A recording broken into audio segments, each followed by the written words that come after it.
एक महत्त्वाच्या अपडेट्स या सगळ्या घडतायत। आपण आज जी सुनावणी सुरू आहे त्या संदर्भातली अपडेट्स आपण पाहतोय। एक महत्त्वाचा मुद्दा आता चीफ जस्टिस ऑफ इंडिया यांच्याकडून मांडला गेलेला आहे आणि तो मुद्दा म्हणजे आपल्याच दाव्यांना आपण कॉन्ट्रडिक्टरी काही स्टेटमेंट करताय। आपले आधीचे दावे आणि आत्ताचे दावे यात काहीतरी तफावत दिसते असं निरीक्षण सुप्रीम कोर्टाने नोंदवलेलं आहे। प्राची, या निरीक्षणाबद्दल काय सांगशील की आधीचे जे दावे आहेत आता ते जर शिवसेनेकडनं जरी बघितले तरी शिवसेनेने आधीचा जो दावा होता त्याला काही कॉन्ट्रडिक्टरी आज स्टेटमेंट केलेला आहे। दुसरीकडे साळवे सुद्धा आधीच्या दाव्यांना अगदी छेद देणारे नवे दावे करतायत, त्यावर सर्वोच्च न्यायालयाचं काय म्हणणं आहे? या सगळ्या मुद्द्यावरती सर्वोच्च न्यायालयाने सवाल उपस्थित केलेला आहे आणि आता त्यांनी पुन्हा एकदा सबमिशन करण्याची मागणी केलेली आहे। त्यांनी साळवे यांना म्हणले की तुम्ही नेमकं काय म्हणू इच्छिता हेच आम्हाला स्पष्ट होत नाहीये। तुम्ही आमच्याकडे आलेले आहात, सुरुवातीला तुम्ही आलेले असताना आता म्हणता की आम्ही निर्णय घेऊ नये, तुमच्या प्रतिज्ञापत्राच्या माध्यमातून तुम्हाला काय म्हणायचं याची स्पष्टता होत नाहीये आणि त्यामुळे तुम्हाला वेळ हवा आहे का, तुम्ही पुन्हा याची सबमिशन करा, अशा पद्धतीने चीफ जस्टिसनी मांडलं होतं। आता महाधिवक्त्यांनी या सगळ्या प्रकरणामध्ये हे सगळं सुनावणी सुरू असतानाच साळवे त्यांची भूमिका मांडत असताना आणि आजच मी हे सगळं करतोय असं साळवे सांगत असतानाच महाधिवक्त्यांनी म्हटलेलं आहे की हे सगळे सबमिशन्स करण्याच्या आधी सुरुवातीला सगळ्यांनी सबमिशन्स केलेले आहेत का, हा प्रश्न जेव्हा कोर्टाने विचारला होता त्यावेळेला महाधिवक्त्यांनी सांगितलं होतं की राज्यपालांच्या वतीने ते जे सबमिशन करायचे आहेत हे त्यांनी केलेले नाही आहेत। पण आता त्यांनी म्हटलेलं आहे की हे सगळं करण्याच्या आधी मला माझी भूमिका मांडू द्या, जर परवानगी दिली तर या बाबतीमध्ये मला आपली भूमिका स्पष्ट करायची आहे कारण याचा दूरगामी परिणाम होणार आहे, अशा पद्धतीने आता महाधिवक्त्यांनी भूमिका मांडलेली आहे। सॉलिसिटर जनरल जी भूमिका मांडतायत यात गव्हर्नरचा रोल हा क्वेश्चन झालेला होता आणि त्या दृष्टिकोनातून ही जी भूमिका मांडली जाते आहे ती महत्त्वाची ठरते आणि त्याच्यामध्ये पुन्हा एकदा त्यांनी म्हटले की after the pre-poll alliance when the electorate which is supreme elects us and after that I go with mister Sibal, then my constituents objects that Mr. Mehta you cannot go with Mr. Sibbal, अशा पद्धतीने जुन्या ज्या सगळ्या argument झालेल्या आहेत त्याला counter करण्याचा प्रयत्न आता कुठेतरी सॉलिसिटर जनरलकडनं केला जातो आहे। राज्यपालांनी एकूण याबाबतीत जी भूमिका घेतली, कोर्टाने हे विचारलं होतं की अशा पद्धतीने काही गटाला बोलवून हे करू शकतात का, त्याही बाबतीमध्ये पुन्हा एकदा हा प्रश्न उपस्थित केलेला आहे। आता सॉलिसिटर जनरल त्यांची भूमिका मांडतायत। एक ताजी अपडेट प्राची येते ती आधी पाहूयात आणि त्यानंतर पुन्हा एकदा तुझ्याकडे येतो। आजच आपण आपली भूमिका स्पष्ट करू असं साळवे म्हणतायत। या घडीची मोठी अपडेट आपण पाहतोय, याचिकेत आजच दुरुस्त करून भूमिका मांडू अशा स्वरूपाचा युक्तिवाद साळवे यांनी आता केलेला आहे। याचिका आजच दुरुस्त करून देऊ असं सुद्धा ते म्हणतात, कारण कोर्टानं असं म्हटलं होतं की आपण आपला मुद्दा एक दिवस आणखी घेऊन आपला मुद्दा नीट मांडू शकाल का, अशा स्वरूपाची विचारणा सुप्रीम कोर्टानं केली होती आणि त्यावर साळवेंची अशी भूमिका आहे की आजच आपण आपली भूमिका स्पष्ट करू। कदाचित ते काही वेळ घेतील आणि त्यानंतर आपली भूमिका आपल्या याचिकेत काही सुधारणा करू शकतील, आपल्या प्रेमध्ये काही सुधारणा करू शकतील अशी शक्यता आहे। प्राची, अर्थातच ही सुधारणा तर ते करणारच आहेत, पण आता सॉलिसिटर जनरलनी जी भूमिका मांडली आहे त्यामध्ये त्यांनी रेफरन्स दिलेला आहे राजेंद्र सिंग राणा या केसमधल्या जजमेंटचा आणि त्याच्यामध्ये त्यांनी म्हणलेलं आहे की त्यावेळेला सुप्रीम कोर्टाने जो निकाल दिलेला होता त्याच्यामध्ये असं म्हणलेलं होतं की इलेक्टोरेट म्हणजे जनता जी मतदान करते त्यांच्याकडनं एखाद्या आयडिओलॉजीला मतदान केलं जातं, व्यक्तीच्या बरोबर आयडिओलॉजीला सुद्धा मतदान केलं जातं आणि त्यावेळेला म्हणजे जेव्हा आम्ही आता साळवेंबरोबर जातो आहे, लोकांकडे जातो आहे आणि म्हणतो आहे की ते आम्हाला गव्हर्न करतील, तर त्यावेळेला आम्ही हेही म्हटलंय की ठाकरे यांच्याकडनं म्हणजे ठाकरे गटाकडनं म्हणजे मिस्टर सिब्बल जे ठाकरेंना रिप्रेझेंट करतायत त्यांच्याकडनं ज्या पद्धतीचा आता गव्हर्नन्स आहे तो आम्हाला मान्य नाही आहे। प्रीपोल अलायन्स जो होता त्यावरती इलेक्टोरेटनी आम्हाला मतदान केलेलं आहे, म्हणजे लोकांनी जनतेने आम्हाला निवडून गेलेलं हे सरकार होतं आणि त्याच्यावरतीच कुठेतरी अविश्वास होता आणि त्याच दृष्टिकोनातनं तुम्ही ठाकरे गटाबरोबर आम्ही जाऊ शकत नाही अशी भूमिका मांडली गेली होती। त्याच दृष्टिकोनातनं राज्यपालांनी पावलं टाकलेली होती।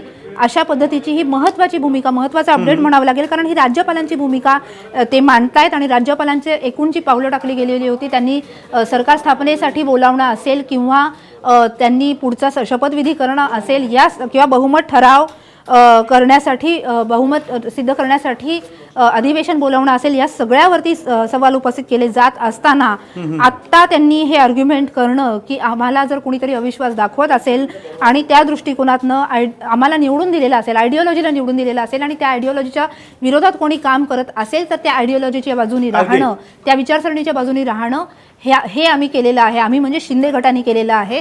राज्यपालांना आणि त्यामुळे आपण त्यांच्या बाजूनी गेलो असं आता महाधिवक्ते म्हणताना दिसत आहेत, तुषार मेहता म्हणताना दिसत आहेत. आणि त्या दृष्टिकोनातून गव्हर्नरनी घेतलेली उचललेली पावलं ही योग्यच असल्याचं त्यांच्याकडनं भूमिका मांडली जाते. राज्यपालांची ही भूमिका आहे आणि ती आता शिंदे गटाच्या वतीने राज्यपालांनी भूमिका मांडणं, शिंदे गटाच्या सगळ्या भूमिकेशी सुसंगत अशी भूमिका मांडणं हे महत्त्वाचं म्हणावं लागेल. विनोद, प्राची, एक मुद्दा असा आहे की आता आपल्याकडे जी अपडेट येते त्यानुसार शिंदे गट आपल्या याचिकेत काही बदल करण्याची शक्यता आहे.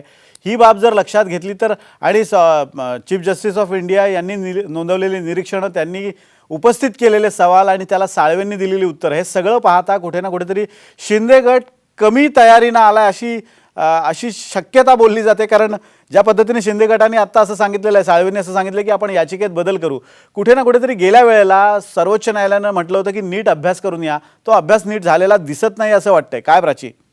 ही वेळेला खरं तर वेळ मागितला होता तो शिंदे गटाच्या वतीनेच मागण्यात आलेला होता आणि आज स्पष्टता दिली जात नाही आणि त्यामुळे पुन्हा एकदा सबमिशन करण्याचं कोर्टाकडनं सांगितलं गेलेलं आहे ते शिंदे गटालाच. मुळात शिंदे गटाच्या बाबतीमध्ये जे आर्ग्युमेंट संपूर्ण प्रतिज्ञापत्रामध्ये करण्यात आलेलं आहे त्याच्यामध्ये ते स्वतःलाच कॉन्ट्राडिक्ट करतायत आणि कोर्टाने हे निरीक्षण नोंदवलं आहे की सुरुवातीला तुम्हीच आमच्याकडे आलेला होतात, तुम्ही ही मागणी त्यावेळेला दिलासा देण्याची करत असताना आता आमच्या भूमिकेवरती का प्रश्न उपस्थित करताय. आणि या सगळ्यावरनं पुन्हा एकदा वेळ देण्याची कोर्टाने भूमिका मांडलेली होती.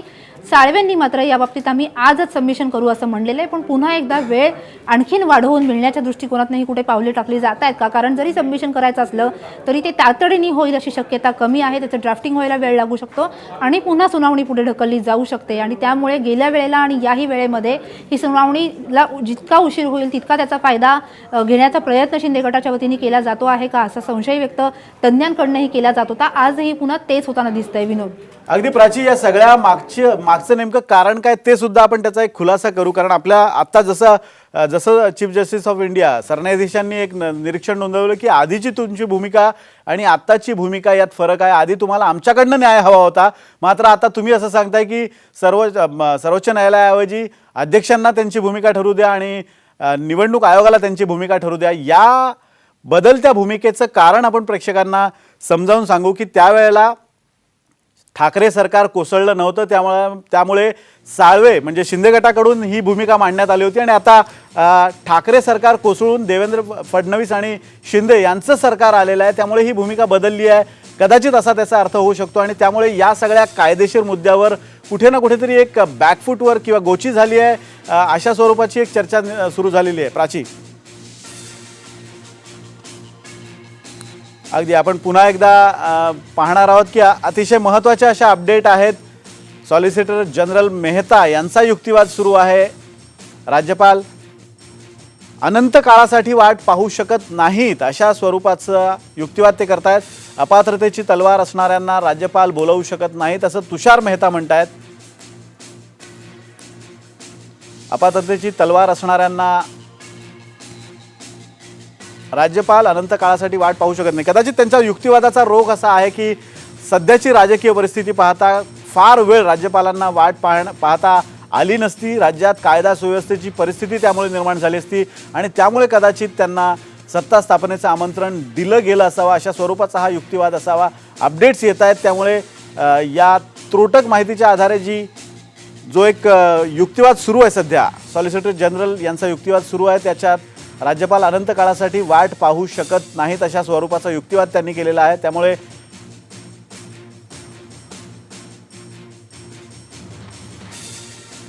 सर्वोच्च न्यायालयात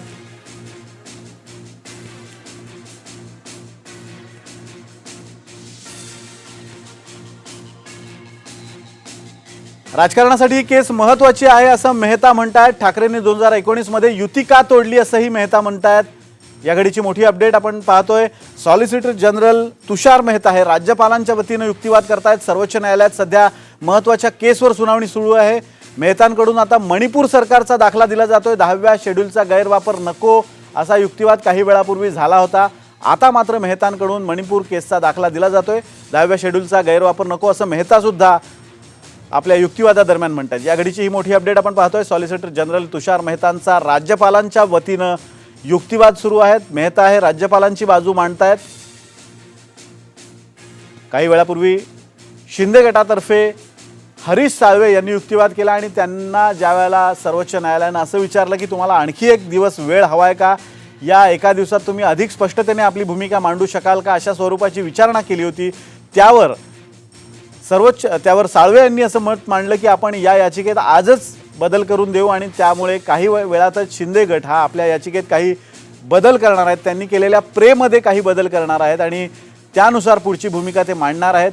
सीएम बदलायची मागणी ही पक्षविरोधी नाही असं मेहता म्हणतायत. शिंदे गटाच्या युक्तिवादाला कुठेतरी ते पुष्टी देत आहेत. राज्यपालांकडून खरं तर ते आपला दावा करतायत, आपला युक्तिवाद करतायत. मात्र त्या अंतर्गत या सगळ्या युक्तिवादात कोणते मुद्दे येत आहेत ते आपण पाहतोय.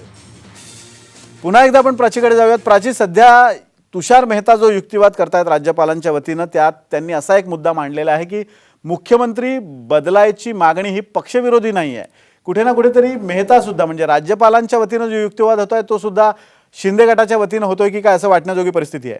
अर्थातच मगाशी जसा आपण उल्लेख केला विनोद, राज्यपालांच्याकडनं जी भूमिका मांडली गेली त्याच्यात त्यांनी महत्त्वाचा मुद्दा मांडला की मतदान जेव्हा जनतेकडनं केलं जात असतं ते एखाद्या विचारसरणीला केलं जात असतं आणि त्यामुळे ज्या वेळेला त्या विचारसरणी विरोधात कृत्य होतं त्यामुळे त्या विचारसरणीला त्या दृष्टीने जे लोक आहेत त्यांच्या बाजूने मतदान करणं यामध्ये कोणतीच चूक नाही आहे, अशा पद्धतीने राज्यपालांच्या वतीने सॉलिसिटर जनरलनी भूमिका मांडली. आता कौल त्यांची भूमिका मांडतात. कौल यांनी असं म्हटलेलं आहे की एकूण जे आर्ग्युमेंट केलं जातं आहे त्याच्यामध्ये अपात्रतेची कारवाई पेंडिंग आहे आणि जे अध्यक्षांचा अधिकार आहे आणि त्यामुळे त्या सगळ्या बाबतीमध्ये इलेक्शन कमिशननी आत्ता काहीही करू नये असं जे म्हटलेलं आहे. या दोन्ही गोष्टींचा एकमेकांशी काहीही संबंध नाही आहे. इलेक्शन कमिशन त्याचा निर्णय घेऊ शकतं, कोर्टाकडनं निर्णय घेतला जाऊ शकतो आणि त्याचबरोबर अध्यक्षांची कार्यवाही अध्यक्ष करू शकतात. या गोष्टींचा संबंध का जोडला जातो असा सवाल त्यांनी विचारलेला आहे. आता महेश जेठमलानी हे शिंदे गटाच्या वतीने भूमिका मांडतायत. महेश जेठमलानी असं म्हणतात की संपूर्ण आर्ग्युमेंट जे ठाकरे गटाकडनं केलं जातं आहे ते अपात्रतेच्या कारवाईच्या पार्श्वभूमीवर केलं जाते, जेव्हा हा मुद्दाच नाही आहे. आम्ही जर पक्ष सोडलेला नाही आहे तर आमच्यावरती अपात्रतेची कारवाई करण्याचा प्रश्न उपस्थित होतो कसा. त्याचबरोबर महत्त्वाचं आर्ग्युमेंट आणखीन एक जेठमलानी यांनी केलेलं आहे. त्यांनी म्हणले की सरकार स्थापन करण्यात आलं याचं कारण बहुमत चाचणीमध्ये बहुमत सिद्ध करू शकले हा नाही आहे, तर त्या उद्धव ठाकरेंनी मुख्यमंत्री पदाचा राजीनामा दिलेला होता. त्यांनी बहुमत चाचणीला सामोरं जायला नकार दिला आणि त्यामुळेच हे ग्राह्य धरलं जातं की त्यांच्याकडे बहुमताचा आकडा नाही आहे. बहुमत चाचणीला जर ते सामोरे गेले असते आणि त्यांचं बहुमत त्यांनी सिद्ध केलं असतं तर पुढचं सरकार स्थापन होण्याचा प्रश्नच उपस्थित झाला नसता. आत्ता त्यांनी बहुमत चाचणीला सामोरं न गेल्यामुळे हे सिद्ध होतं आहे की त्यांच्याकडे बहुमत नाही आहे, म्हणून त्यांनी राजीनामा दिला आहे आणि म्हणून पुढचे सरकार स्थापन करण्याची कार्यवाही करण्यात आली. जे एकूण आर्ग्युमेंट आहे की पक्षविरोधी कारवाया केल्या गेल्या आणि त्याचबरोबर सरकार हे बेकायदेशीररित्या बनवण्यात आलेलं आहे, त्या दोनही मुद्द्यांना आत्ता जेठमलानी यांनी काउंटर केलेलं आहे. विनोद, प्राची, आत्ता एक ताजी अपडेट येते ती म्हणजे अपात्रतेच्या निर्णयाचा अधिकार हा अध्यक्षांनाच आहे असं महेश जेठमलानी हे शिंदे गटाकडून युक्तिवाद करताना म्हणतायत. या दाव्याचा आपण पाहिलं होतं की ज्या वेळेला अध्यक्षांच्या म्हणजे उपाध्यक्ष झिरवळ होते त्यावेळेला हाच मुद्दा घेऊन जेव्हा शिंदे गट कोर्टात आला होता त्यावेळेला शिंदे गटाचं असं म्हणणं आहे की यावर न्यायालयाने निर्णय करावा. उपाध्यक्ष त्यांच्या विरोधात अपात्रतेचा ठराव आलेला आहे, त्यांच्या विरोधात अविश्वास ठराव आलेला आहे, त्यामुळे त्यांनी यावर निर्णय घेऊ नये. आता मात्र शिंदे गट त्याच्या नेमकी उलटी भूमिका मांडतोय. सत्ता बदल झाल्यामुळे हा सगळा बदल झाला आहे, त्यामुळे या सगळ्या कोलांटुड्यांचा परिणाम या युक्तिवादावर होताना दिसतोय. प्राची, अर्थात आणि हाच सवाल बरोबर कोर्टाने त्यांना विचारलेला होता. चीफ जस्टिसनी संपूर्ण आर्ग्युमेंटच्या दरम्यान ज्यावेळेला हरीश साळवे हे आर्ग्युमेंट करत होते त्यावेळेला त्यांनी हा सवाल विचारला होता की तुम्ही सुरुवातीला मांडलेली भूमिका आता कॉन्ट्राडिक्ट कशासाठी करता आहात. स्पीकरनी कुठला निर्णय दिलेला आहे आणि त्याला चॅलेंज करत कोणी कोर्टात आलेलं नाही आहे. अध्यक्षांनी काही निर्णय दिलेला नाही आहे. मुळात या प्रक्रियेवरती प्रश्न उपस्थित केलेले आहेत. उपाध्यक्षांच्या वरती जे अविश्वास तुम्ही व्यक्त केलेला होता आणि आम्हाला ज्या नोटीस बजावल्या गेलेल्या होत्या त्या पार्श्वभूमीवरती तुम्ही मुळात कोर्टाकडे आलेला होतात. हा सवाल त्यांनी विचारला विचारलं की कोर्टाकडे पहिलं कोण आलेलं आहे, पहिली याचिका कुणाची होती आणि कशासाठी होती, आणि मग जर तुम्ही ही याचिका दाखल केलेली होती त्यावेळेला दिलेला 10 दिवसाचा दिलासा जर तुम्हाला मान्य होता, तर आत्ता तुम्ही या सगळ्यावरती प्रश्न उपस्थित करण्याचं कारण काय आहे? जेठमलानी आता जसा तो उल्लेख केला, म्हणतात की बहुमत सिद्ध करण्याचा प्रश्न जो आहे तो किंवा हा सुप्रीम कोर्टाचा अधिकार नाहीये किंवा न्यायालयीन प्रक्रियेचा अधिकार नाहीये, तर ह्या बाबतीतला अध्यक्ष हा निर्णय घेऊ शकतात, कारण ते कॉन्स्टिट्युशनली आणि लॉफुली कायदेशीररित्या त्यांची नियुक्ती झालेली आहे. त्यामुळे आता पुन्हा एकदा आर्ग्युमेंट केलं जात आहे. आता पुन्हा अभिषेक मनू सिंघवी हे आपली भूमिका मांडतायत. आत्तापर्यंतचे जे आर्ग्युमेंट झाले, सुरुवातीला कपिल सिब्बल, त्यानंतर अभिषेक मनू सिंघवी, त्यानंतर हरीश साळवे, नीरज कौल आणि त्यानंतर सॉलिसिटर जनरल यांनी राज्यपालांची भूमिका मांडली होती. आणि कुठेतरी राज्यपाल हे शिंदे गटाकडनं जी भूमिका मांडली जाते आहे त्याच धर्तीवरती भूमिका मांडताना बघायला मिळत होते. आणि एकूण राज्यपालांच्या भूमिकेवरती ठाकरे गटाकडनं सवाल उपस्थित केले जात असताना आता पुन्हा एकदा सिंघवी आर्ग्युमेंट करतायत. आणि सिंघवींनी असा उल्लेख केलेला आहे की 27 जूनला ज्या वेळेला ॲडव्होकेट नीरज कौल आणि अभिषेक मनू सिंघवी हे दोघांनीच बाजू मांडलेली होती, त्यावेळेला फक्त एकच मुद्दा होता की उपाध्यक्षांना या बाबतीमध्ये काहीही निर्णय घेण्यापासून थांबवलं जावं, त्यांनी कुठलाही निर्णय घेऊ नये, त्यांच्यावरती अविश्वास व्यक्त केलेला आहे, त्यामुळे त्यांना कुठल्याही प्रक्रियेचे अधिकार दिले जाऊ नयेत. त्यावेळेला उपाध्यक्ष जे होते त्यांचे हात बांधले गेले या सगळ्या प्रक्रियेदरम्यान कोर्टात पेंडिंग असलेल्या याचिकेमुळे. आणि आता त्याच पार्श्वभूमीवरती फ्लोअर टेस्ट म्हणजे बहुमत चाचणीला परवानगी देण्यात आली होती. त्याच्याच आधारे बहुमत चाचणी झाली आणि त्या बहुमत चाचणीच्या आधारावरती सरकार स्थापन झालेलं आहे. पुन्हा एकदा सगळे रेफरन्सेस कोर्टामध्ये सांगितले जात आहेत, जी प्रक्रिया पार पडली ती सांगितली जाते आहे. आणि हे जे सगळे सवाल उपस्थित केले जात आहेत की ही प्रक्रिया बेकायदेशीर आहे का कायदेशीर आहे, याचा निर्णय विधानसभा अध्यक्षांनी घ्यायला पाहिजे डिस्क्वालिफिकेशनचा, का तो कोर्टाने निर्णय घ्यायचा आहे या सगळ्या प्रक्रियेबाबतीत. आणि त्याचबरोबर शिवसेना कोणाची हे ठरवण्याचा अधिकार निवडणूक आयोगाकडे सोपवला जावा का, तो अधिकार हा कोर्टाकडे तो कोर्टाचा निर्णय असेल. या सगळ्या दृष्टिकोनातून पुन्हा एकदा आत्तापर्यंत जे काही झालेलं आहे त्याची आठवण अभिषेक मनू सिंघवी करून देताना दिसत आहेत. कारण कोर्टाकडनं हा सवाल उपस्थित केला गेला आहे की सुरुवातीला जर तुम्ही आमच्याकडे आला होता तर तुम्ही आता आमचे अधिकार अमान्य कशासाठी करताय. अगदी प्राची एक ताजी अपडेट येते ती आपण पाहूयात. सभागृहाचा निर्णय जेठमलानीने एक मुद्दा मांडलेला आहे की सभागृहाचा निर्णय हा कोर्टाच्या कक्षेत येत नाही, त्यामुळे सभागृहाच्या निर्णयावर कोर्टानं निर्णय देऊ नये असं सुद्धा जेठमलानी यांनी हा युक्तिवाद केलेला आहे. आत्ता ज्या अर्थी राज्यातली सत्ता समीकरणं बदललेली आहेत त्यामुळे हा युक्तिवाद बदललेला आहे आणि त्या बदलत्या युक्तिवादाचा फटका कुठेतरी शिंदे गटाला बसू शकतो अशा स्वरूपाचा एक सूचक संकेत काही कायदेतज्ञांनी दिले होते. सुप्रीम कोर्टाने आता एक महत्त्वाचा निर्णय दिला. आपण उद्या भेटूयात. सुनावणी आता उद्यावर गेलेली आहे. या घडीची मोठी अपडेट आपण पाहतोय.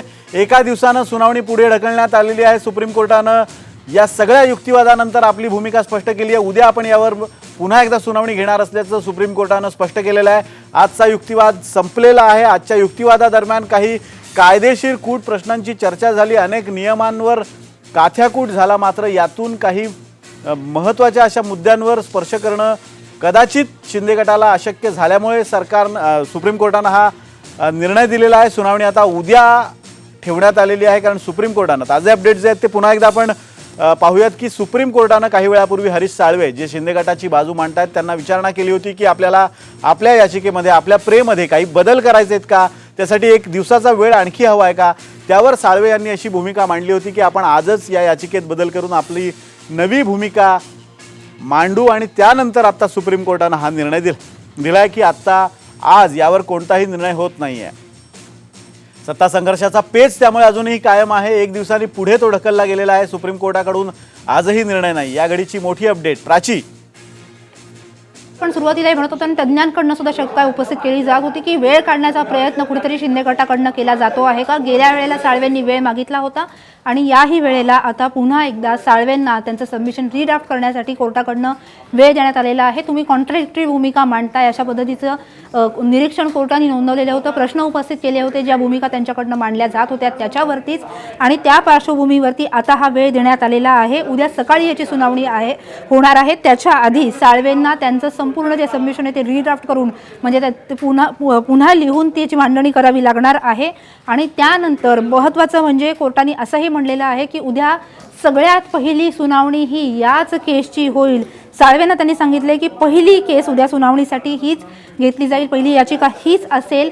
त्यापूर्वी तुमचं जे प्रतिज्ञापत्र आहे ते जे रिड्राफ्ट करायचं आहे ते रिड्राफ्ट करून मांडलं जावं आणि त्यांच्याकडनं काय सबमिशन केलं जातं आहे हे पाहणं महत्त्वाचं ठरणार आहे. पण पुन्हा एकदा साळवेंना वेळ देण्यात आलेला आहे. उद्या हे तुम्ही मांडताय का असंही कोर्टाने विचारलं होतं. साळवे म्हणाले की नाही, माझं प्रतिज्ञापत्र मी आजच पुन्हा सादर करीन, रिड्राफ्ट करून सादर करीन.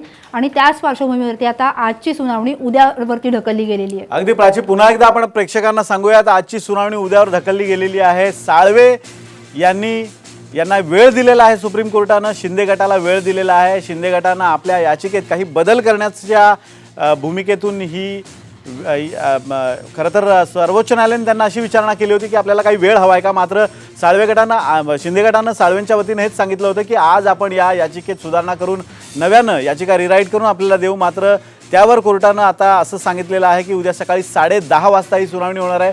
सर्वात प्रथम याच सुनावणीपासून कोर्टाचं कामकाज सुरू होणार आहे. त्यामुळे आजचा सत्ता संघर्ष आणि सत्ता संघर्षातला हा सगळा जो न्यायालयीन लढाईचा भाग आहे तो उद्यापर्यंत पुढे ढकलला गेलेला आहे. कोर्टात आजचा युक्तिवाद पूर्ण झालेला आहे. सर्वोच्च न्यायालयानं उद्या 10:30 वाजता ही सुनावणी ठेवलेली आहे. त्यामुळे उद्या सकाळी राज्यातल्या या प्रमुख सत्ता नाट्याचा फैसला होणं अपेक्षित आहे. या घडीची मोठी अपडेट आपण साम टीव्हीवर पाहताय. सकाळी 10:30 वाजता सर्वोच्च न्यायालयात ही सुनावणी पार पडणार आहे. कोर्टात आजचा युक्तिवाद पूर्ण झाला आहे. सुरुवातीला अभिषेक मनोज सिंघवी आणि कपिल सिब्बल यांनी शिवसेनेच्या वतीने बाजू मांडली आणि त्यानंतर हरीश साळवे यांनी शिंदे गटाच्या वतीनं बाजू मांडली. कौल यांनी बाजू मांडली आणि त्यानंतर सॉलिसिटर जनरल तुषार मेहता यांनी सुद्धा राज्यपालांच्या वतीनं बाजू मांडली. आणि त्या दरम्यान सर्वोच्च न्यायालयानं सगळ्या बाजू ऐकून घेतल्यानंतर एक प्रमुख निरीक्षण नोंदवलंय, ते म्हणजे अजून काही वेळ देण्याची गरज आहे आणि सुप्रीम कोर्टाने ही सुनावणी उद्यापर्यंत पुढे ढकलली आहे. उद्या सकाळी 10:30 वाजता ही सुनावणी पार पडणार आहे. या घडीची मोठी अपडेट आपण साम टीव्हीवर पाहताय.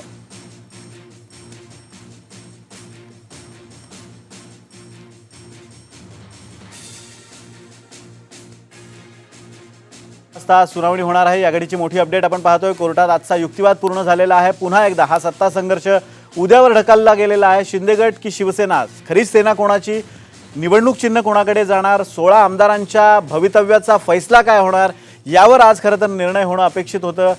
मात्र हा आज निर्णय होऊ शकला नाही आणि आता हा युक्तिवाद पूर्ण झालेला आहे. सर्वोच्च न्यायालयानं उद्यापर्यंत ही सुनावणी ढकलली आहे. 10:30 वाजता उद्या कोर्टात ही सुनावणी पार पडणार आहे.